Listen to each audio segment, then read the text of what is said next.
You're visiting the Mom Next Door and our stories of faith. I'm glad you dropped by for a visit. Please stay a while and hear what the Lord has done in the lives of moms just like you and me.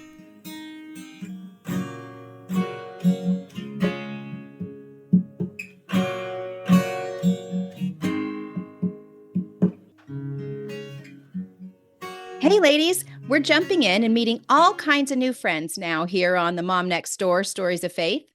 I put out a request in a writers group asking for women who might like to share their stories, and Jill Chapman responded, along with many others who you have been meeting over the past few months. And this is so exciting to just be able to gather around and hear what God has been doing in other people's lives. When we hear that, it just energizes us to remember that God is with us and hears us, and we can celebrate what he's doing in each other's lives. So I want you to imagine that we're sitting at a park. Jill, you have your yellow lab right by your side. You're enjoying the sunshine, and I've got my tea. And we just want to get to know you and hear about God's faithfulness in your life. I know you've been married over 40 years, which is so amazing. I think there's a lot that we can learn from you. So, would you just jump in and tell us a little bit about yourself? Thank you so much, Pam. I'm excited to be able to talk to you today and just share my heart of all the things that God has done for me throughout my life. My tagline now for me is that God is a God for every season in our lives. And even though some women may not want to admit they're getting older, I have Mhm. crossed over. I am an older lady now, and I love it. I love what God has done and all of the things in our lives as we look back, as I look back, I see how he has sustained me. He sustained my marriage. He has blessed my children. That does not mean by any means that we have had it easy or that it's just been a bed of roses. And everybody knows that when we follow after God, it doesn't mean that everything's going to go our way. He's going to allow things to happen, or life just happens. The Bible talks about it raining on the just and the unjust. So sometimes things happen in our lives that it's through no fault of our own, and we have to walk through things. And it's been exciting for me to see that God is always faithful. He has always been extremely faithful to me. When I have questioned and wondered, he has met me there. He's not afraid of our questions. He's not afraid of our unbelief, just like the man in the Bible that said, Lord, help my, I believe, Lord, but help my unbelief. I have walked in those shoes, haven't you? Everybody Yeah. walks there. And as I was preparing for speaking with you today, I was thinking of all the different verses where God is with us through every step of our lives. And my first verse was when it was talking about children obey your parents in the Lord. And then God reminded me, even in the womb, he knew us from the very beginning. And while we were still in the womb, he was there with us. And as a child, I was not brought up in church. And so a lot of my things that I thought about God or what I believed about God or knew about him came from pictures out of the Bible storybook from the doctor's office. You've Oh, all seen yeah. those Uh-huh. bedtime Bible story. And Yeah. those pictures can be a little bit frightening. I didn't know what the flood picture meant. I didn't know when the picture of Adam and Eve being thrown out of the garden. I didn't understand those things. But then when Mhm. God uh, got saved and the Lord moved into my life, and he was there with me all along, but I didn't know that. And it's been just such an amazing time as I've gone through things in my life to see how he has taken care of needs. And I know during this time of all of the most people, not everybody, but most people are struggling right now with financially. It's a Mm. struggle. The Yeah. economy is a bit difficult. And one story I wanted to share was when we had been married for a little while and we bought a house in a really terrible economy. It was it's been a long time ago now, but it Yeah. was a really bad economy. Interest rates for homes were like 19%. It was just Wow. crazy. And we had no money the one week. We lived paycheck to paycheck, just like a lot of people do. My husband said, I need some money for gas. The truck's almost on empty. We had to, payday was still a few days away. And we had no money laying around. We didn't have any money in our checking account. It was down to like under $10. I mean, and we had been borrowing money from my mom and dad, and then we pay it back and borrow money and pay it back. And he didn't want to do that. And he said, you've got to find some money today. So when he left, I'm going to try to make this story quick. But when he left, I prayed. The girls were still asleep. I have two daughters, and they were young. And I said, Lord, I know that the money's not going to just be in the mailbox. And I know that we have no forgotten money. We had dug in the couch cushions many weeks before. There was no money. Yeah. So I know there's no forgotten money, and I know it's not going to be in the mailbox, but I know that you can supply the need. And a couple hours later, fed my girls, did my morning routine of things, and they were playing, and the mail went. And I walked out to the mailbox, and I'm sure you can guess where this story is going. Hmm. And I pull out this official looking letter, looked like had a check inside, and I opened it up, and it was from where he had switched jobs, and they had transferred retirement account money, but they had forgotten to put in the interest. And the letter said, we forgot about this money, and you can cash this check or you can put it in your retirement. It's not enough to worry. It's not going to mess your taxes up. And it was just a small amount. It was not a big check at all. And as I was standing in front of the mailbox, God reminded me my prayer earlier of, I told him it won't be in the mailbox and it won't be forgotten money. And he told me, don't tell me how to answer your prayers. Wow. And I have seen that over and over in my life. I try to box him in, Huh. and I will try to tell him how to do things. But if we Hmm. could, as women, grasp that we don't have to tell him how to answer our prayers, we can trust him that he's Yeah. going to figure out a way. It was just enough money to buy some milk and bread, which we were out of milk. My kids were preschoolers. I needed milk and bread, and it was enough to fill my husband's gas tank up. Now, I didn't tell him, I know you won't give me $1 million. I Right. just needed that need met.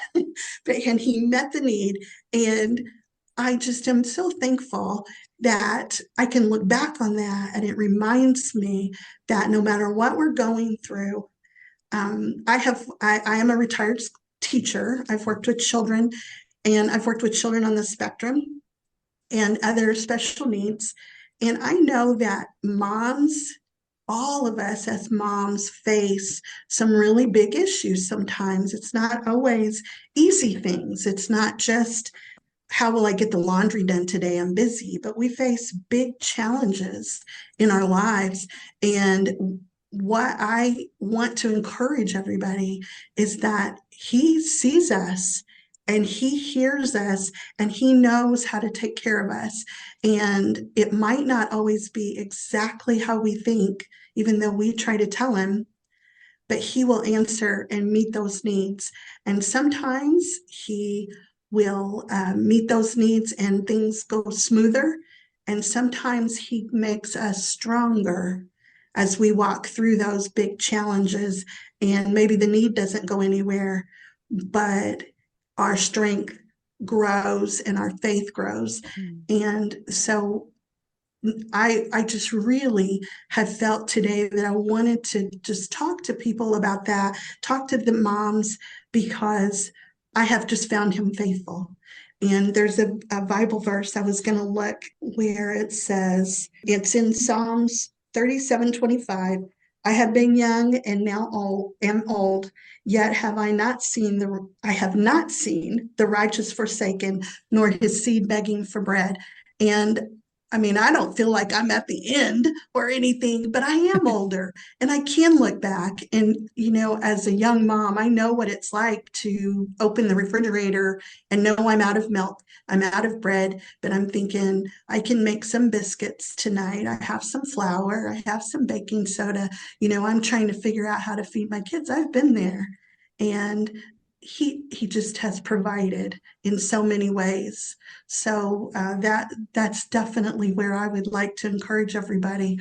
I know we plan to have a longer episode today, but we could just stop there because I have the feeling that there's some mamas listening that just struck. It's very relevant for today's life. And so I just thank you for sharing that. And that gives encouragement and hope and has probably drawn a little tears a couple places.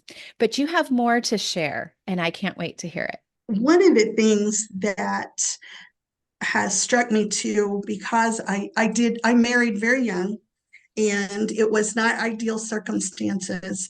And I know that there are a lot of moms that's the same for you too, because we don't always plan and have everything planned out perfectly. And I certainly did not.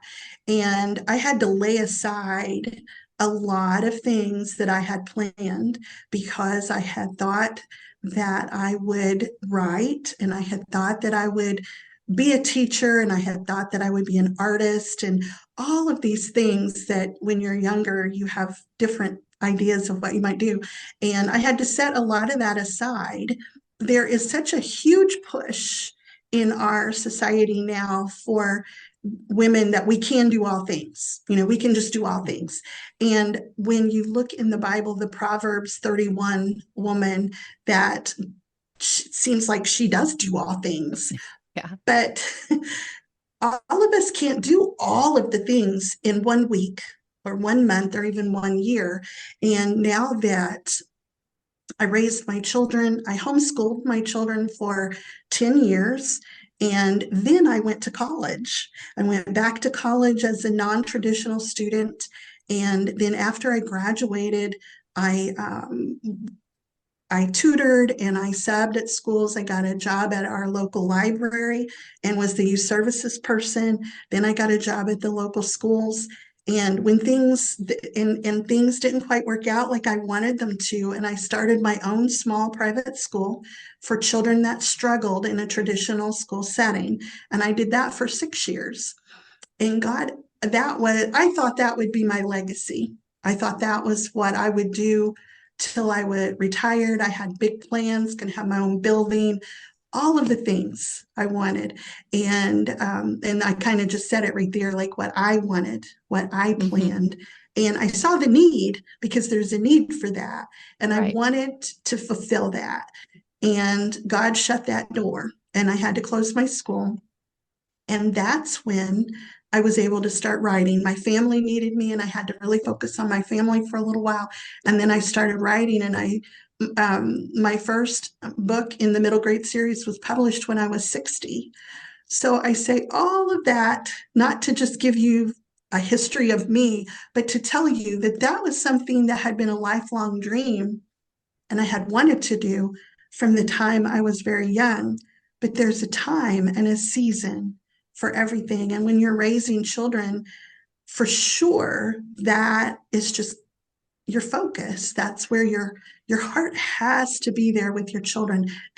Children need us, even when they tell us they don't need us. And if you're a Mhm. parent of a teenager, hang in there because they will tell you they don't need you. They will be ugly sometimes, but they do need you. And as I look back on all the different seasons that I've gone through, and I have now been able to publish, but that was something that I wanted to do 40 years ago. Mhm. So did God forsake me? No. He just said you've got to wait a little while. So if you're a mom with dreams and you feel like you need to really focus on your children, go ahead and do that because he knows what lies ahead for you and he will make room for that later. But at this time, this is what you have to focus on. there's a mama holding a baby and she's juggling tippy cups and all the things.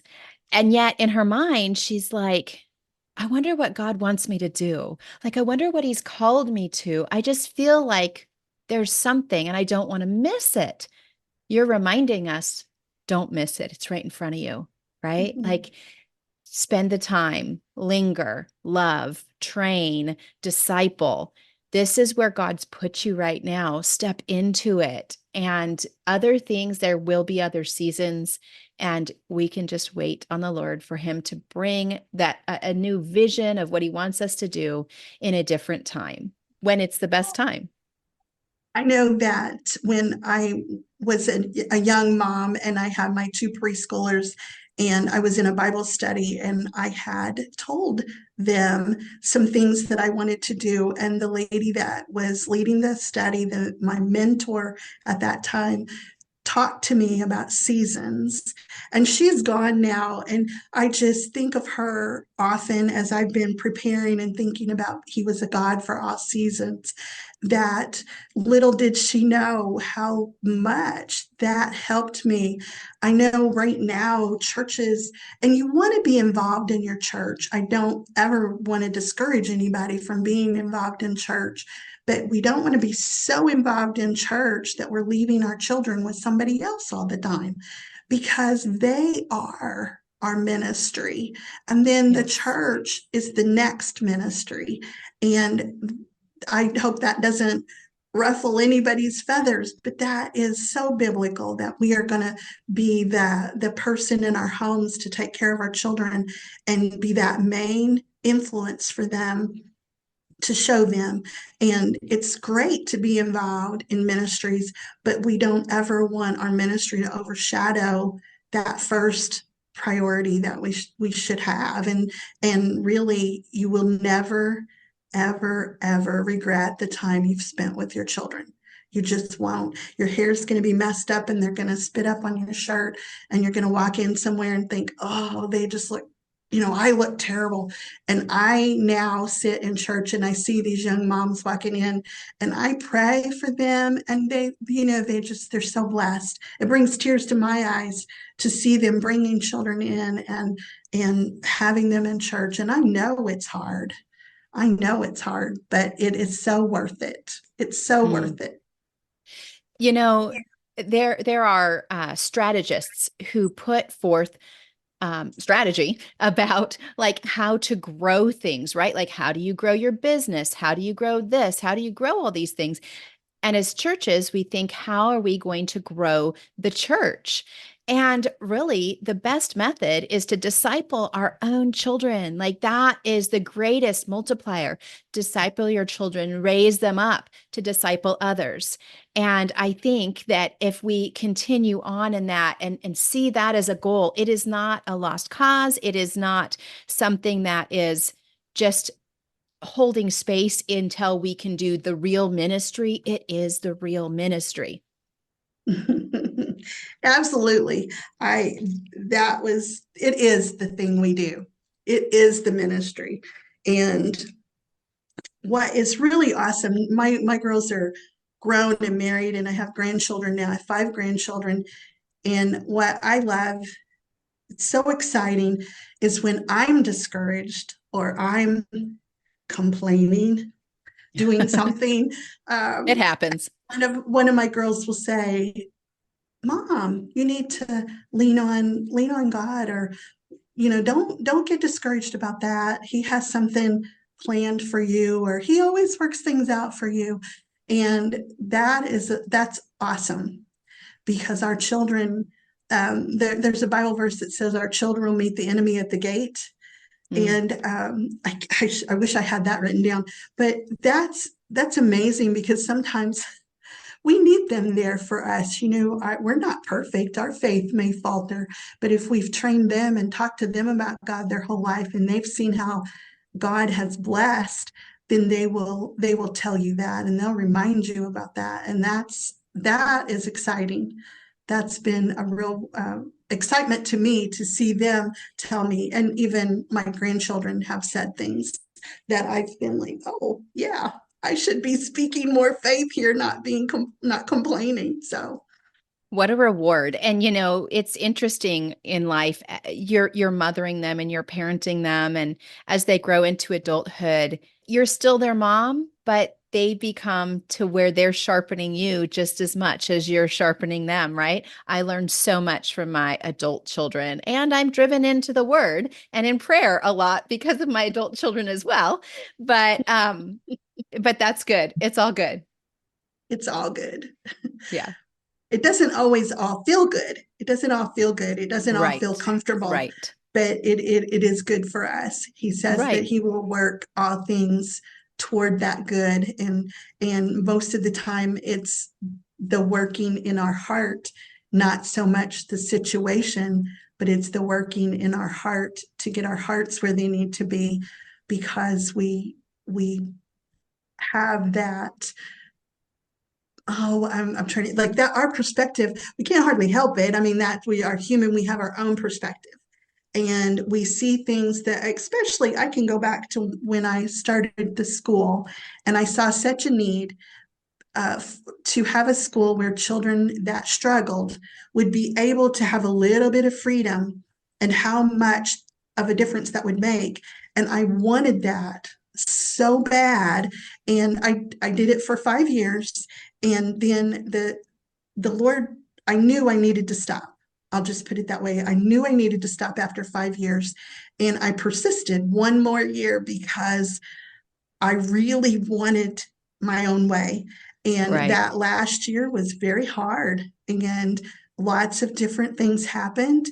And when I did have to stop, I was like, if I would have stopped after the 5 years, might not have been the struggle that it was. That next school year was a struggle. Even the children were still blessed and good things happened, but it made it much harder to stop. And he knew what was best. And so that was really my plan, not his. The first five were his plan. The last year was not his plan. And so even though he has that permissive will that we can move into, and he still protects and watches over us, but it's not going to be what it should have been had we listened and had I listened in the first place. And so in our lives, I felt like that last year was just me really persevering past what God wanted me to. I just had my own vision, I had my own thoughts, and He had a better plan. And that is what is hard to accept sometimes, when His plan is different than what I Yeah. think it should be, or what Right. we think, all of us. Yes. Yeah. Yeah. I've been following a lot of young moms on Instagram, and there is there's so much pressure put on moms, and that is something that, when we follow God's plan, just kind of what we talked about earlier, of our ministry isn't our home. If as a writer, I always wanted to be a writer and I wanted to be an artist. Those are the kind of things I did with my kids. And we did, as we homeschooled too. So we did writing, we did a lot of journaling, things like that. And whatever your talent is, I cannot sing at all. At all. It's terrible. I have no musical ability at all. But some people might have a real talent for music. So you could really move into that with your children. If you have a talent for numbers, whatever your talent might be, God can use that for your children. And you say, well, maybe I have no talent. I don't have any talent. Well, the Bible says He gives everybody a talent. And if you have that one talent, He can multiply, and He can grow those things, and He will use those things as we're faithful. So maybe you have a talent for hospitality, and you can get together with other moms and you let the kids play while you guys visit, and you build each other up. There's so much in our society for that idea of perfection, and especially with social media, having the pretty plate, having The minimalist thing. I can't do the minimalist thing. I'm so cluttered, you know? And I have to say, I remember that thinking when I was growing up, I have no talent. I have nothing to give. What will I ever do? And then thinking about how will I serve the Lord? I don't have those skills.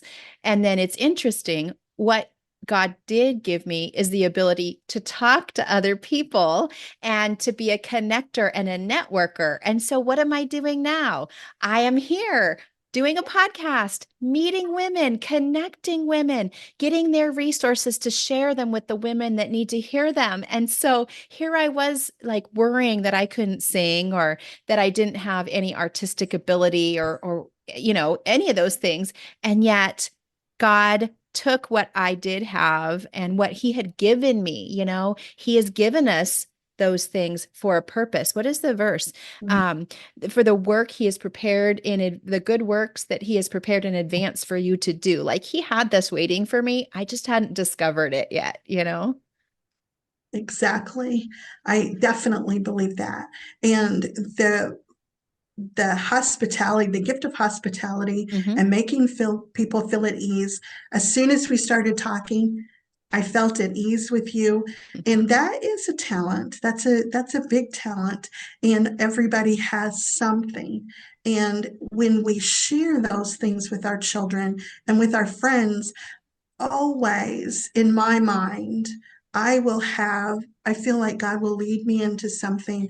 And I'm thinking, a stadium filled with people. And he brings me back to, how about your neighbor? How about you just Yeah. start there, Jill, instead Yeah. of let's don't think of the stadium. And it was the same way with the school when I had 6 students one year. The year I had the most students, I had 12. And in my mind, I just kept thinking, I need a building. I need more people working with me. I need more. I need more. I need more. I need bigger. And when it was over, and I had this list of 20 some families, and look at the difference that the school made for them, not just me, but just the school itself, what a difference it made in their lives and how they've branched out. And always, I think bigger and bigger. And God just brings me back always to the people you can reach and touch. That's where your most important ministry lies, is with the people that you can reach. Charities in your own community. We have local charities that are not national, and we can support those. It's okay to support the bigger ministries around the country or around the world, sponsoring children or something like that. That's awesome. But how about sponsoring a foster care family in your own community? Wouldn't that be amazing?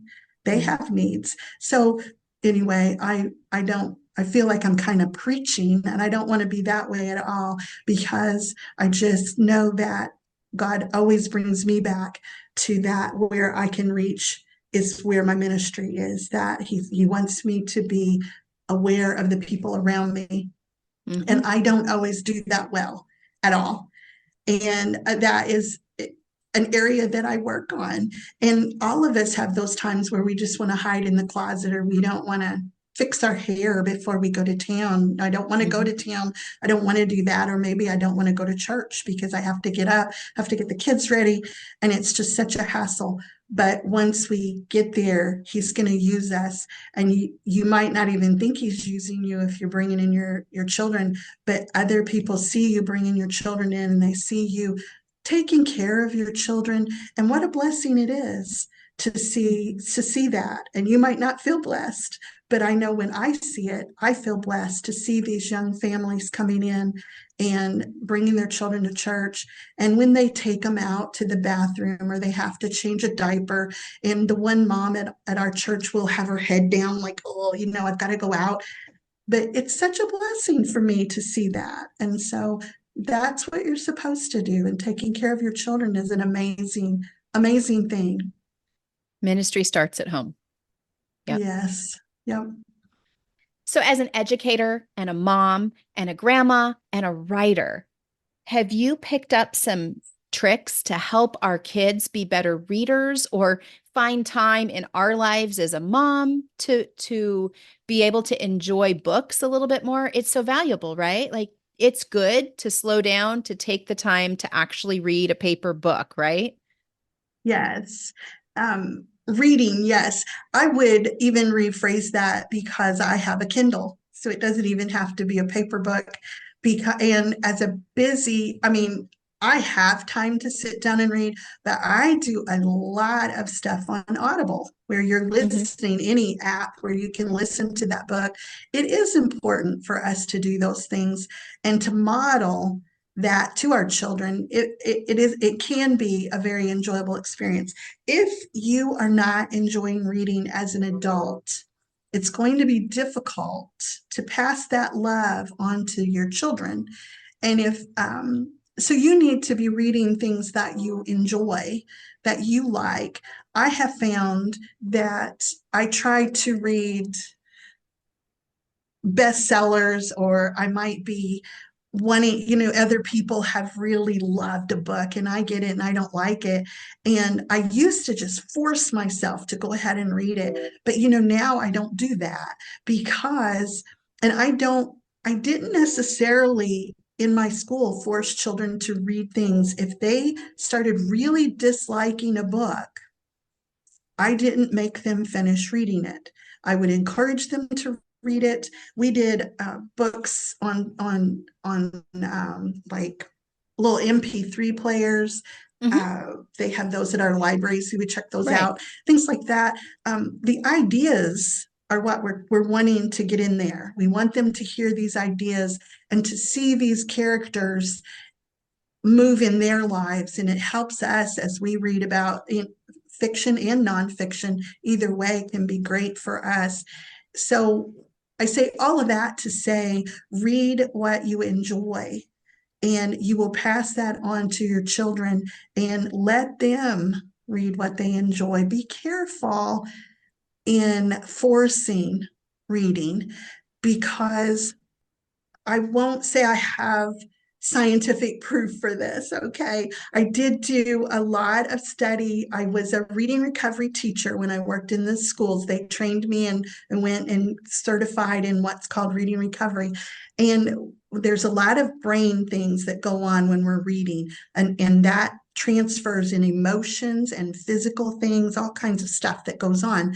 And so if you're forcing a child to read something that they don't like or they really hate it, then that goes somewhere in their brain and in their body, even their physical reactions. So I mean, there's just times we have to tell our children to do things, yes. But if it's not something just essential, then it's okay to not finish a book. It's okay. You know, a bridge is not going to collapse if they don't finish a book. So you're going to have to do your biology, your chemistry. You're going to have to do your math book, even though you don't like it. Those are books. Those are the ones we persevere and we do anyway. But if you pick up whatever fictional chapter book and you just don't like it, then yeah, that's not going to break a bridge. Nope, it's not. And there are a lot of different things in our lives where we have that expectation of things. And since I'm a writer, I will speak to doing journal with children, because there's been a big push over a span of time for children to learn to write. And what I have seen happen is we are expecting children to do journal and write sentences and do things that they're not really ready for. They're just not ready for it. I I have not written the great American novel, so I'm not trying to say that at all. But I am an author and I enjoy writing and I love writing, but I did not start writing. I did not do journal. I did not do some of the things we expect children to do in grade school. I didn't Mhm. have to do those things. We just didn't do that. And did it hurt me? Not really, not really. I did journal with all of my students, but I never graded their journal. I looked at it and we would talk about it, and I would put a big smiley face and a check every single day. If they tried, they did it, and we would talk about it. So we would talk about capital letters and punctuation and proper English and misspellings, maybe two or three things on a page. And my students that had struggled in school, journal was one of their favorite times of the day. Mm. It would not have been if I was grading every mistake they made. How Yeah. sad if we did something and someone graded our day and told us every mistake we had made. That's going to be a tough day. And they grew to love journal time and would write more. Not all of them would write more and more, but I had some in the beginning that wouldn't even pick up their pencil. And I'm not exaggerating. They were so traumatized, they wouldn't even pick up a Mm. pencil. And by the end of the time, the end of the maybe the second year, not even the first year I had them, they were writing 3 and 4 pages in their journal. Wow. And that we want to be careful that we don't, what's the saying, like major in the minors. Yeah. Journal is important. Learning to write, learning grammar and punctuation, all of those things are important, but we don't, that is it, lifelong learning. I'm still learning where to use a comma. My Yeah. editor tell you, Jill, no more commas. Yeah. So it's a lifelong learning. Yeah. Yep. This is such a great episode to start off our school year with because we're thinking about all the things that we have to do and we're creating these huge expectations in our minds and all these benchmarks that we have to hit tomorrow. And you're just allowing us to say, take your time, relax. We'll get there and let's enjoy this journey with our children. Now, it's also a great time of the year to release a book. And I think you are really close, if not there yet. I may have to adjust my show notes depending on that. You've written a few books in the past. I want you to tell me about those and then tell me where we're headed with the next one. Yes, the first book is called The Bomb Squad, and it is a series, and it's about 4 boys. It's middle grade. They earned the nickname The Bomb Squad. They get in a little trouble. These are family friendly stories, but they are good-hearted boys, Mhm. and they solve a mystery and they show loyalty to each other. What it means to be a good neighbor is a big focus of the first book, loyalty and being a good neighbor, because in the beginning of the book, they're very suspicious of their neighbor and they spy on him and stuff like that. So the stories are all very adventure mystery. That is the theme of them. And the second book is called Off the Grid, and the boys go camping and they have a lot of adventures while they're camping. And the book that's going to be coming out is called Seaside SOS. And the boys go on vacation to Florida and they solve a mystery while they're down there and add to their bomb squad group, because they, children always meet other children on the beach. So they add a little bomb squad member. And all of the books show loyalty and being brave sometimes when you're afraid, those kind of things. It is a series, so I have a few more planned, but the Seaside SOS is going to be a lot of fun for the kids that have been following along with the series. Well, you probably don't know this, but I actually have a son on the real bomb squad. That is what he does for a career is he diffuses bombs. So, my youngest That's son is amazing. 11, and I think I'm going to have to get this series for him because he would just feel like he identifies with his big brother as he is listening and reading a series like that. So I'm going to have to look for that. Now, tell me, you're on social media. You've got a website. Where can I find you? It's just all of my social media tags are easy, author Jill Chapman. So my website is just authorjillchapman.com. Instagram is author Jill Chapman, Twitter, author Jill Chapman.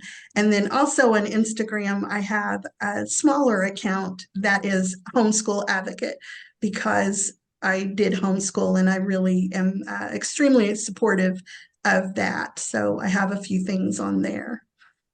Well, thank you so much for sharing your life with us and your story with us. I would love to have you back someday. I just think that you're going to be an encouragement to the moms that you speak to, no matter where you speak. And so I'm excited that you got to record with me today.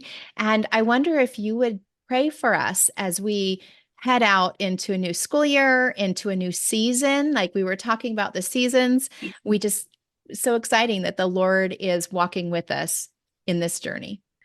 Dear Lord, we're just so thankful for today. I'm thankful for the opportunity to speak to moms and to just speak to other women, because we walk through this life as a special person in young people's lives and other women around us. Even if you're not a mom, you still have women around you that count on you. And I just pray a special blessing on all of the ladies that were able to listen, and that you would just encourage them and lead them in their ministries, Lord.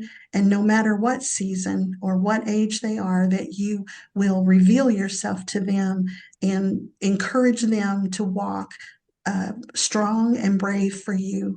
Just pray a blessing on Pam as she does these conversations, and that you would continue to bless her ministry and be with us today, Lord, in all that we say and do. In Jesus' name, amen. Amen. Thanks for being with us today. And ladies, take a second to go down to the show notes and you'll find links for all of the things we've talked about, to Jill's books and to all the places to find her. I also want to invite you to join me in my Facebook group, Tending Fields Moms Group, where we like to just chat, pray for each other, and just share some practical things about life. So we'll see you there. Bye bye. I hope that you've been encouraged or challenged in your faith today, and that something we discussed prompts you to grow deeper in your walk with the Lord. If it has, make sure you tell a friend so they can grow along with you. And if you or a friend would like to be a guest and share about God's faithfulness in your life, please email me at podcast@tendingfields.net. Because when we tell of God's faithfulness, we never run out of stories. Whatever is true, whatever is noble, think on these things